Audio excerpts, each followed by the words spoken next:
প্রিয় শিক্ষার্থীরা, আশা করি সবাই ভালো আছো। সবাইকে স্বাগতম জানিয়ে আজকের ক্লাস শুরু করছি। আমি মোহাম্মদ মাহবুবুল আলম পাটোয়ারি, সহকারী শিক্ষক, সাথিয়ানী আদর্শ উচ্চ বিদ্যালয়, চৌদ্দগ্রাম, কুমিল্লা। প্রিয় শিক্ষার্থীরা, আজকে আমরা আমাদের বইয়ের গুরুত্বপূর্ণ একটি পাঠ নিয়ে আলোচনা করব। পাঠে যাওয়ার আগে আমরা একটি ছবি দেখব। তো প্রিয় শিক্ষার্থীরা, আমরা ছবিটিতে কি দেখতে পাচ্ছি?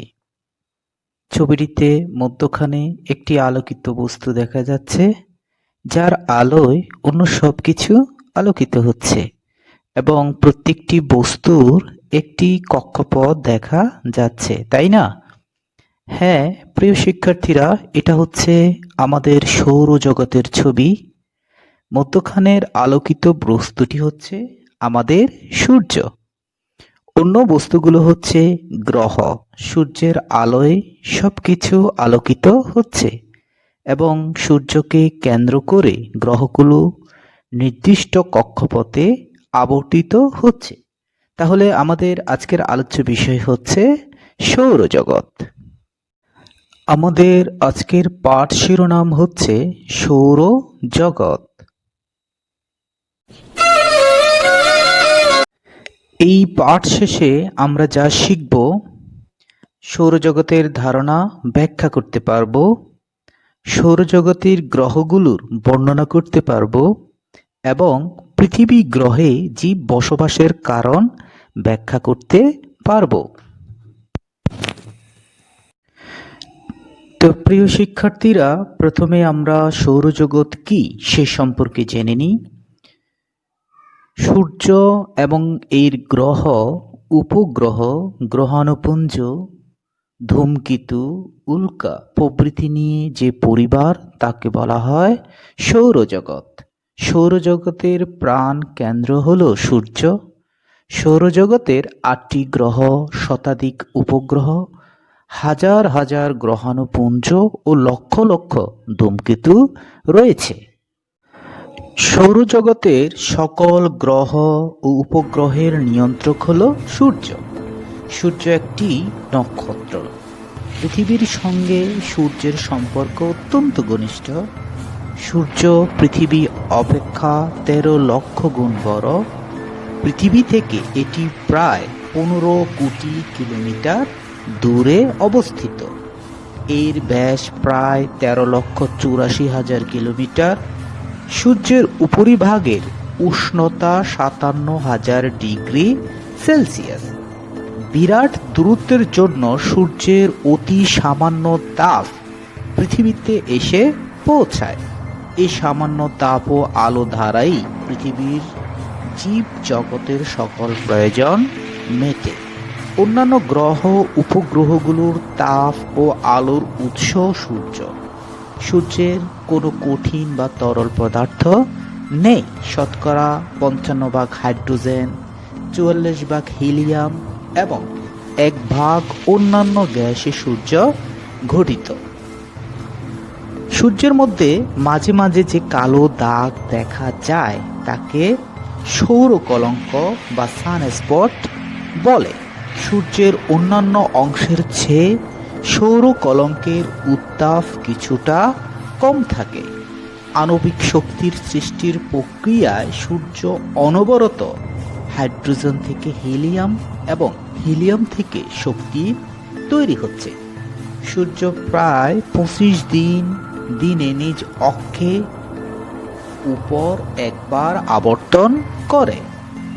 সূর্যের আলো ও তাপ ছাড়া পৃথিবীতে উদ্ভিদ, প্রাণী কিছুই জন্মাতো না এবং প্রাণের স্পন্দনও সম্ভব হতো না। মহাকর্ষ বলের প্রভাবে কতগুলো জ্যোতিষ্ক সূর্যের চারদিকে নির্দিষ্ট সময়ে নির্দিষ্ট কক্ষপথে পরিক্রমণ করছে, এদের গ্রহ বলা হয়। গ্রহের নিজস্ব আলো ও তাপ নেই। সৌরজগতে গ্রহের সংখ্যা ৮টি। সূর্য থেকে গ্রহগুলোর দূরত্ব অনুযায়ী ক্রমান্বয়ে অবস্থান করছে। তো সৌরজগতের এই ৮টি গ্রহ হলো যেমন বুধ, শুক্র, পৃথিবী, মঙ্গল, বৃহস্পতি, শনি, ইউরেনাস ও নেপচুন। তো প্রিয় শিক্ষার্থীরা, এখন আমরা সৌরজগতের যে ৮টি গ্রহ এবং গ্রহাণুপুঞ্জ আছে সেগুলো সম্পর্কে বিস্তারিত তথ্যগুলো জেনে নিই। তো প্রথমে আমরা জানব বুধ। বুধ সৌরজগতের ক্ষুদ্র এবং সূর্যের নিকটতম গ্রহ। এর ব্যাস ৪,৮৫০ কিলোমিটার এবং ওজন পৃথিবীর ৩/৫ সমান। সূর্যের চারদিকে পরিক্রমণ করতে এর ৮৮ দিন সময় লাগে। সূর্য থেকে বুধের গড় দূরত্ব হচ্ছে ৫.৮ কোটি কিলোমিটার। বুধের কোনো উপগ্রহ নেই। সূর্যের নিকটতম গ্রহ বলে এর তাপমাত্রা অত্যধিক। বুধের ভূত্বকে সমতল ভূমিসহ অসংখ্য গর্ত ও পাহাড় লক্ষ্য করা গেছে। বুধের আয়তন হচ্ছে ৭,৪৮,০০,০০০ বর্গ কিলোমিটার। শুক্র। সূর্য থেকে দূরত্বের দিক দিয়ে শুক্রের অবস্থান দ্বিতীয়। এটি পৃথিবীর নিকটতম গ্রহ। সূর্য থেকে শুক্রের দূরত্ব ১০.৮ কোটি কিলোমিটার এবং পৃথিবী থেকে এর দূরত্ব মাত্র ৪.৩ কোটি কিলোমিটার। একে সন্ধ্যায় পশ্চিম আকাশে আমরা সন্ধ্যা তারা রূপে এবং ভোরে পূর্ব আকাশে শুকতারা রূপে দেখতে পাই। সূর্যকে একবার পরিক্রমণ করতে এর সময় লাগে ২২৫ দিন। শুক্রের কোনো উপগ্রহ নেই। পৃথিবীর মতো শুক্রের একটি বায়ুমণ্ডল রয়েছে, কিন্তু এতে অক্সিজেন নেই। কার্বন ডাই অক্সাইড গ্যাসের পরিমাণ প্রায় ৯৬%। শুক্র নিজ অক্ষে খুবই ধীর গতিতে আবর্তন করে, ফলে শুক্রের আকাশে বছরে ২ বার সূর্য উদিত হয় এবং অস্ত যায়। গ্রহটিতে কার্বন ডাই অক্সাইডের ঘন মেঘের কারণে অ্যাসিড বৃষ্টি হয়ে থাকে। শুক্রের পৃষ্ঠে পৃথিবীর তুলনায় ৯০ গুণ বেশি বাতাসের চাপ রয়েছে। তো শুক্রের আয়তন হচ্ছে ৪৬,২,৩০,০০০ বর্গ কিলোমিটার। পৃথিবী। পৃথিবী সূর্যের তৃতীয় নিকটতম গ্রহ। এর আয়তন হচ্ছে ৫১,০১,৪২২ বর্গ কিলোমিটার। পূর্ব পশ্চিমে এর ব্যাস হচ্ছে ১২,৭৫২ কিলোমিটার এবং উত্তর দক্ষিণে ১২,৭০৯ কিলোমিটার। সূর্য থেকে পৃথিবীর গড় দূরত্ব ১৫ কোটি কিলোমিটার। পৃথিবী ৩৬৫ দিন ৫ ঘন্টা ৪৮ মিনিট ৪৭ সেকেন্ডে সূর্যকে একবার প্রদক্ষিণ করে। এই গ্রহে প্রয়োজনীয় অক্সিজেন ও নাইট্রোজেন রয়েছে। পৃথিবী পৃষ্ঠের গড় তাপমাত্রা হচ্ছে ১৩.৯০ ডিগ্রি সেলসিয়াস। ভূত্বকে প্রয়োজনীয় পানি রয়েছে। গ্রহগুলোর মধ্যে একমাত্র পৃথিবী জীবজন্তু ও উদ্ভিদের জীবন ধারণের জন্য আদর্শ গ্রহ। চন্দ্র পৃথিবীর একমাত্র উপগ্রহ। পৃথিবী থেকে চন্দ্রের গড় দূরত্ব হচ্ছে ৩,৮১,৫০০ কিলোমিটার। এটি ২৯ দিন ১২ ঘন্টায় পৃথিবীকে একবার পরিক্রমণ করে। চাঁদের পৃষ্ঠদেশে গর্ত, পাহাড় ও পর্বত লক্ষ্য করা গেছে। মঙ্গল। সূর্য থেকে দূরত্বের দিক দিয়ে পৃথিবীর পরেই মঙ্গলের স্থান। সূর্য থেকে এর গড় দূরত্ব ২২.৮ কোটি কিলোমিটার এবং পৃথিবী থেকে ৭.৮ কোটি কিলোমিটার। মঙ্গল গ্রহের ব্যাস ৬,৭৭৯ কিলোমিটার এবং ওজন পৃথিবীর প্রায় ১০ ভাগের ১ ভাগ। তো এর আয়তন হচ্ছে ১৪,৯৮,৫০০ বর্গ কিলোমিটার। সূর্যকে পরিক্রমণ করতে মঙ্গল গ্রহের লাগে ৬৮৭ দিন এবং নিজ অক্ষে একবার আবর্তন করতে সময় লাগে ২৪ ঘন্টা ৩৭ মিনিট। তো মঙ্গলের দুটি উপগ্রহ আছে, সেগুলো হচ্ছে ডিমোস ও ফেবস। এখানে জীবন ধারণ অসম্ভব। বায়ুমণ্ডলে শতকরা ৩ ভাগ নাইট্রোজেন ও শতকরা ২ ভাগ আর্গন গ্যাস আছে। পানির পরিমাণ খুবই কম। পৃথিবীর তুলনায় মঙ্গল অনেক ঠান্ডা, গড় উত্তাপ হিমাঙ্কের অনেক নিচে। মঙ্গল গ্রহের উপরিভাগে গিরিখাত ও আগ্নেয়গিরি রয়েছে।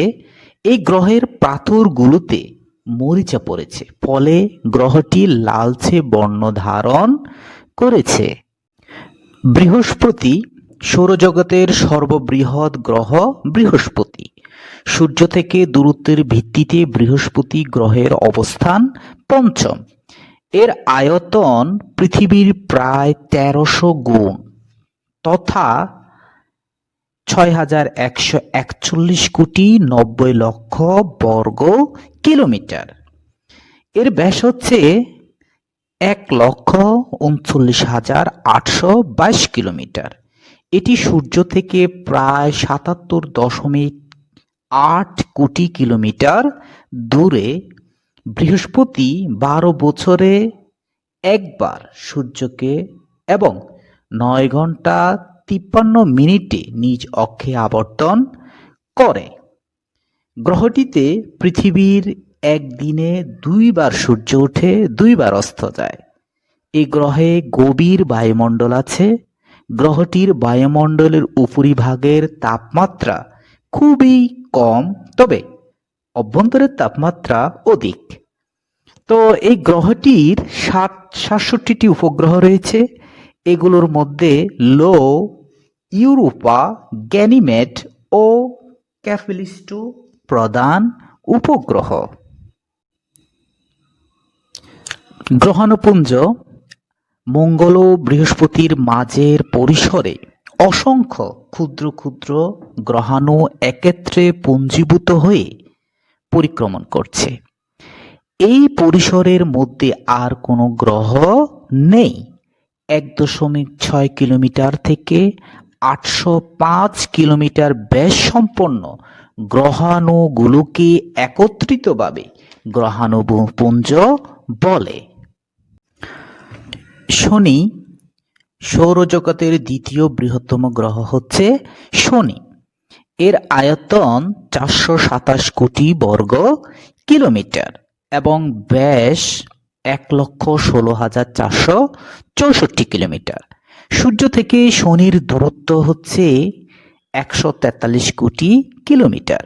শনি ২৯ বছর ৫ মাসে সূর্যকে একবার প্রদক্ষিণ করে এবং ১০ ঘন্টা ৪০ মিনিটে নিজ অক্ষে একবার আবর্তন করে। পৃথিবীর চেয়ে শনির ব্যাস প্রায় ৯ গুণ বড়। খালি চোখে এটি দেখা যায় না। শনির বায়ুমণ্ডলে হাইড্রোজেন ও হিলিয়ামের মিশ্রণ, মিথেন ও অ্যামোনিয়া গ্যাস রয়েছে। ৩টি উজ্জ্বল বলয় শনিকে বেষ্টন করে আছে। শনির ৬২টি উপগ্রহের মধ্যে ক্যাপিটাস, ট্যাথিস, হুয়া, টাইটান ইত্যাদি হচ্ছে প্রধান প্রধান উপগ্রহ। ইউরেনাস। ইউরেনাস সৌরজগতের তৃতীয় বৃহত্তম গ্রহ। সূর্য থেকে এর দূরত্ব ২৮৭ কোটি কিলোমিটার। ৮৪ বছরে এটি সূর্যকে একবার প্রদক্ষিণ করে। এর গড় ব্যাস প্রায় ৪৯,০০০ বর্গ কিলোমিটার। এর আয়তন পৃথিবীর প্রায় ৬৪ গুণ, তবে ওজন পৃথিবীর মাত্র 15 গুণ। গ্রহটির আবহাওয়া মণ্ডলে মিথেন গ্যাসের পরিমাণ অধিক। এর 27টি উপগ্রহ রয়েছে। ইউরেনাসের শনির মতো বলয়ও রয়েছে। তো এর উল্লেখযোগ্য উপগ্রহগুলো হচ্ছে মিরিন্ডা, এরিয়েল, অবেরন, এমব্রিয়েল, টাইটানিয়া প্রভৃতি হচ্ছে ইউরেনাসের অন্যতম উপগ্রহ। তো প্রিয় শিক্ষার্থীরা, এবারে আসি সৌরজগতের অষ্টম গ্রহ নেপচুন। নেপচুনের গড় ব্যাস ৪৯,২৪৪ কিলোমিটার এবং সূর্য থেকে দূরত্ব ৪৫০ কোটি কিলোমিটার। তো নেপচুনের আয়তন হচ্ছে ১,৭৬১ কোটি ৮৩ লক্ষ বর্গ কিলোমিটার। সূর্য থেকে অধিক দূরত্বের কারণে গ্রহটি শীতল। গ্রহটি অনেকটা নীলাভ বর্ণের। নেপচুন ১৬৫ বছরে সূর্যকে একবার পরিক্রমণ করে। এর উপগ্রহ হচ্ছে ১৪টি। তার উল্লেখযোগ্য উপগ্রহগুলো হচ্ছে ট্রাইটন ও নেরাইড।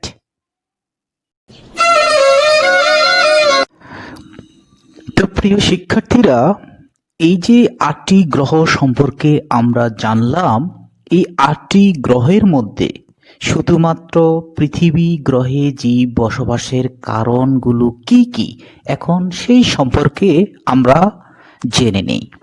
তো প্রিয় শিক্ষার্থীরা, পৃথিবীর চারদিক নানা প্রকার গ্যাসীয় উপাদান দ্বারা বেষ্টিত। অদৃশ্য এই গ্যাসীয় আবরণ পৃথিবীকে বেষ্টন করে আছে, একে বায়ুমণ্ডল বলে। পৃথিবীর মাধ্যাকর্ষণ শক্তির আকর্ষণে বায়ুমণ্ডল ভূপৃষ্ঠের সঙ্গে লেপ্টে আছে আর পৃথিবীর সঙ্গে আবর্তিত হচ্ছে। বায়ুর চাপের কারণে সমুদ্র পৃষ্ঠে এর ঘনত্ব সবচেয়ে বেশি এবং উপরের দিকে ঘনত্ব খুবই কম। বায়ুমণ্ডলে নাইট্রোজেন ও অক্সিজেনের প্রাধান্য রয়েছে।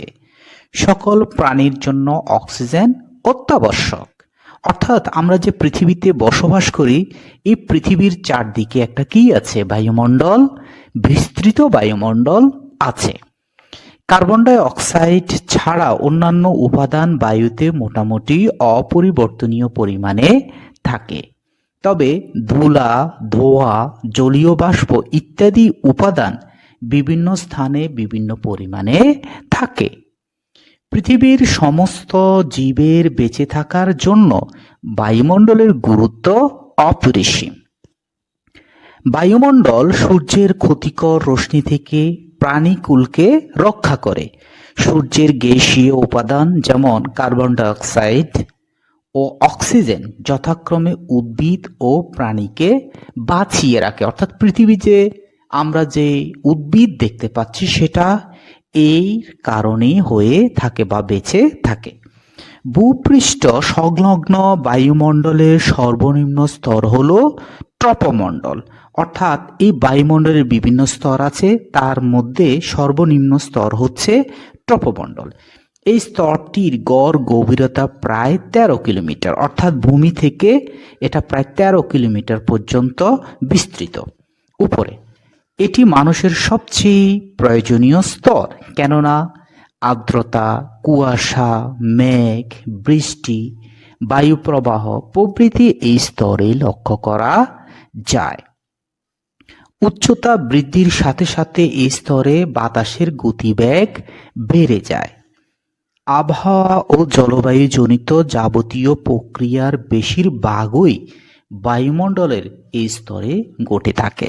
অর্থাৎ আমাদের যে জলবায়ু, ঋতু এবং মেঘ, বৃষ্টি ইত্যাদি সবকিছুই গঠন বা সংগঠিত হয় এই স্তরে, যেটা খুবই মানুষের প্রাণীকুলের জন্য প্রয়োজন। তো ট্রপোমণ্ডলের ঊর্ধ্বসীমাকে ট্রপোপস বলে। ট্রপোপসের গভীরতা সরু, এখানে বায়ু স্থির। ঝড় বৃষ্টির প্রাদুর্ভাব না থাকায় বিমান এই স্তর দিয়ে নির্বিঘ্নে নির্বিঘ্নে চলাচল করে। অর্থাৎ আমাদের যে বিমানগুলো চলে পৃথিবীতে, এই বিমানগুলো ওই 13 কিলোমিটার উপর দিয়ে যে স্তরটার কথা এখন বলা হয়েছে সেইখান দিয়ে চলাচল করে। বায়ুমণ্ডলে ওজোন স্তর বা ওজোন গ্যাসের একটি স্তর আছে যা ওজোন স্তর নামে পরিচিত। অর্থাৎ আমাদের যে বায়ুমণ্ডল সেখানে এক পর্যায়ে গেলে একটা কি পাওয়া যায়, স্তর পাওয়া যায়, যেটাকে বলা হয় ওজোন স্তর। তো এর গভীরতা প্রায় 12 থেকে 16 কিলোমিটার। সূর্যের অতি বেগুনি রশ্মি শোষণ করাই এর তাপমাত্রা ধীরে ধীরে প্রায় 40 ডিগ্রি সেলসিয়াস পর্যন্ত হয়। এই স্তরটি পৃথিবীকে প্রাণী জগতের বাস উপযোগী করেছে। অর্থাৎ আমরা যে পৃথিবীতে বসবাস করি, প্রাণীকুলের যে অস্তিত্ব, সূর্যের যে আলোটা আমাদের পৃথিবীতে এসে পৌঁছায়, সেই আলোটার অতি বেগুনি রশ্মিটা কি করে নেয়, চুষে নেয়, শোষণ করে নেয় যে স্তরটা, সেটা হচ্ছে ওজোন স্তর। তো পৃথিবী সূর্য থেকে আলো তাপ পায়। সূর্যের আলো ছাড়া পৃথিবী চির অন্ধকারে থাকতো। পৃথিবীতে প্রাণের স্পন্দন থাকতো না এবং জীব জগৎ, উদ্ভিদ ও প্রাণী কিছুই বাঁচত না। পৃথিবীতে মানুষের কর্মকাণ্ড বায়ুমণ্ডলের গঠন ও উপাদানের পরিবর্তন করতে সাহায্য করে। ব্যাপকভাবে গাছপালা কেটে ফেলা, কলকারখানা থেকে নির্গত ধোঁয়া এবং জ্বালানি তেল, কয়লা ও প্রাকৃতিক গ্যাস পোড়ানো থেকে নির্গত ধোঁয়া ও বিষাক্ত গ্যাস বায়ুমণ্ডলকে দূষিত করে। প্রাণীর অস্তিত্ব টিকিয়ে রাখার জন্য বায়ুমণ্ডলকে বিশুদ্ধ রাখা দরকার। অর্থাৎ আমাদের যে বায়ুমণ্ডল আছে, যেটা শুধুমাত্র পৃথিবীতে আছে, যেখানে অক্সিজেন আছে, তো এই বায়ুমণ্ডলটা কিন্তু পৃথিবীর বা এই সৌরজগতের অন্যান্য গ্রহে পাওয়া যায় না। তার জন্য কিন্তু এখানে জীবন ধারণ সম্ভব হয়েছে। তো এই বায়ুমণ্ডলটাকে যদি আমরা বিশুদ্ধ না রাখতে পারি, তাহলে তো এখানে আমাদের জীবন ধারণ করা সম্ভব হবে না। তো জীবজন্তুর বেঁচে থাকার জন্য প্রয়োজন প্রচুর আলো ও বাতাস ও পানি। পৃথিবী পৃষ্ঠে গড় তাপমাত্রা 13.90 ডিগ্রি সেলসিয়াস। ভূত্বকে রয়েছে প্রয়োজনীয় পানি। অর্থাৎ এখানে যে তাপমাত্রার প্রয়োজন, হ্যাঁ, সে তাপমাত্রাই আছে। এখানে কিন্তু অতিরিক্ত তাপ যদি হয় এবং অতিরিক্ত যদি শীতল হয়, তাহলেও কিন্তু মানুষকুল এখানে বেঁচে থাকা সম্ভব নয়। এবং মানুষের বা প্রাণীকুলের বেঁচে থাকার জন্য পানির প্রয়োজন, সে পানিও কিন্তু এই পৃথিবীতে আছে। তো সূর্য থেকে তাপ ও আলো পৃথিবীতে পৌঁছে, তাও জীবজন্তুর জন্য সহনীয়। জীবজন্তু উদ্ভিদের জীবন ধারণের জন্য এগুলো উপযোগী ও প্রয়োজনীয়।